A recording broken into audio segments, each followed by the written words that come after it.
Hey guys, it's Leah. Welcome back to my channel, and if you're new, welcome to my channel.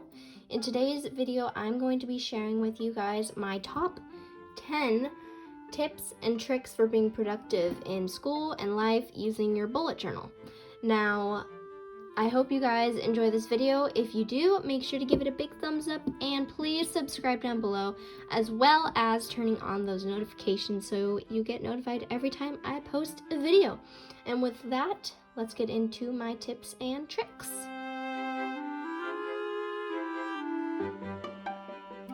I've divided this video into 3 categories for you guys, and in all of them I'll probably be using my journals to give you some examples, just so you can have some ideas for bringing them into your own life. For the 3 categories today, the first category is just general tips about journaling during school and life and how to kind of go about that. The second category is tips about spreads, what to do with spreads that can make it more productive, or just little tips that I've found help with using all types of spreads. And the third is all about tasks, and I've learned a few things about how I like to divide my tasks or do certain things with tasks, and I don't know if that makes sense, but once you see what I'm talking about, it'll make sense. So keep on watching to find out all about these 3 categories. My first tip is to not stress about getting spreads done or stressing about your journal a lot. So an example of this is this spread. I was so stressed out because I hadn't finished the spread for the week. I don't know why. But what I learned is that really all you have to do is outline where everything's going to go, and then you can use your journal. It's really easy to just sketch out a very quick outline and go with it. So stressing about it is not going to help it. That's something I tell myself daily, especially with the bullet journal. So that is probably my most important tip, is just don't stress about it. It's meant to be fun for most people and to also help you organize your life. So if you are organizing it the way you like it and not stressing about it, that's great.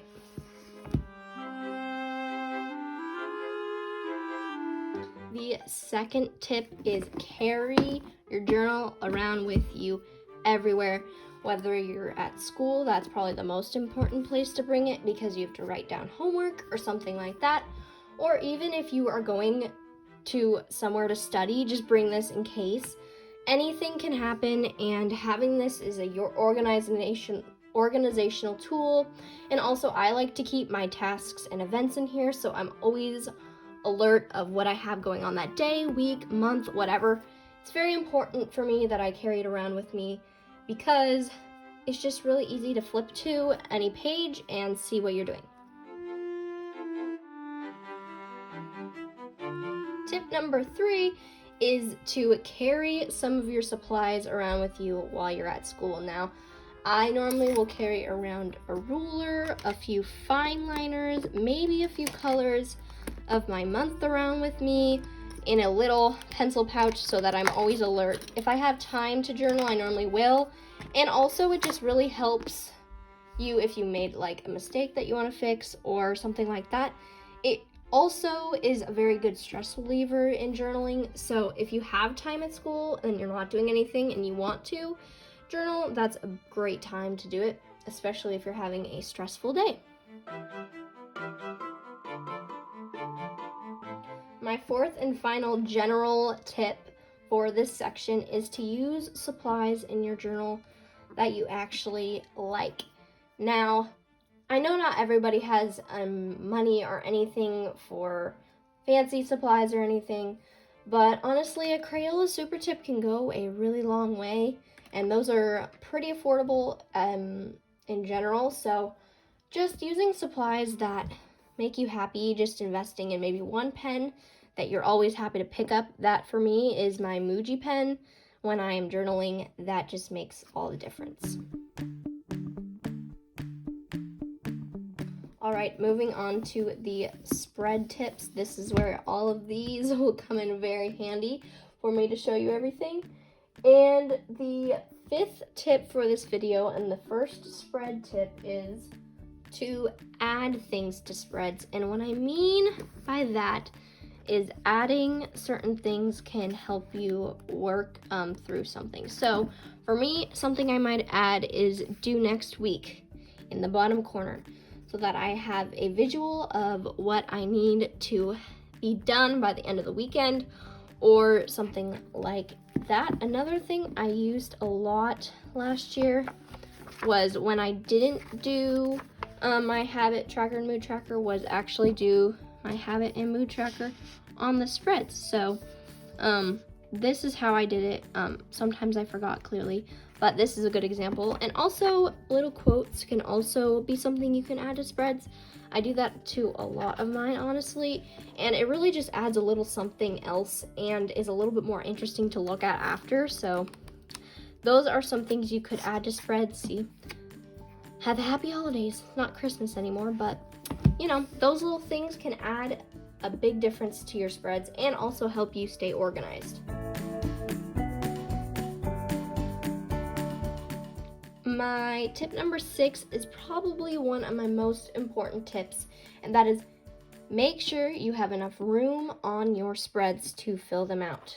For example, if you see this day, I had a ton of things that I had to get done, almost to the point where I didn't have enough room to put them on the spread. If you know you're going to have a really busy week, I suggest maybe using a vertical type spread, especially because you can have them really long, really short. These are really adjustable.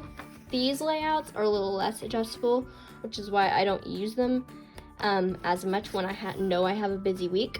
I'm going to be doing a video on layouts that I would use for school, and these are some of them, but my other favorite one to use is this one, where you have a lot of space going down. Again, these sometimes do get a little bit crammed though, also because if I have a big day, say Wednesdays are only the big days, they can have a lot of stuff. But making sure that you have enough space on your spreads to fill them all out and have enough space to plan and everything is probably one of the most important things. Tip number 7 is to use an events bar. Now, for the longest time, I did not use one of these. It is this bar that you use to put your events in for the week.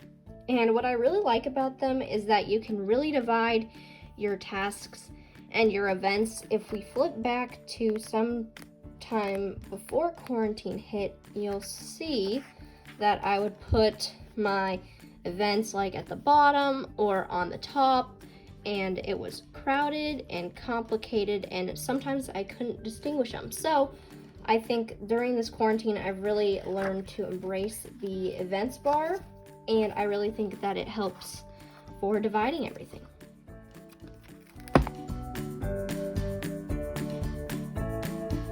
And my last tip for spreads, tip number 8, is sometimes simple spreads are better. It's really hard for me to do this, but as you can see, this is a really simple spread, but for me at least, and it goes a long way. I know a lot of people will just do bare bones spreads. This is another example of a pretty simple spread for me. But just remember, your bullet journal does not have to look fancy and perfect and everything like that. It's something that you're using to organize your life, and if your life is messy, your bullet journal might be messy. So don't put a ton of pressure on yourself to make everything look fancy. And just know that simple spreads work great too. Okay, on to the last category of this video, that is the tasks category. And this is now tip number 9. Probably one of the things that I have been enjoying more about quarantine with tasks and everything is dividing my school from my personal tasks. And this is something that I found is very important because school can be a lot, and I don't like to get confused between personal and school. And normally when I'm in school, my personal tasks kind of get pushed to the side. So just having different categories for them to go in so that I'm not overwhelmed by all of the tasks and I can see which are school, which are personal, and which are more important almost. I also suggest, this is a bonus tip, numbering your tasks once you have a lot of them to see 1 to whatever you have of most importance, because if you know which ones are important, you're going to do those first. And that is something that I've learned over the years has been really helpful, especially in bullet journaling, because if you number them, then you're more likely to go in that order. Those are my top 10 tips for managing your bullet journal and being productive in school.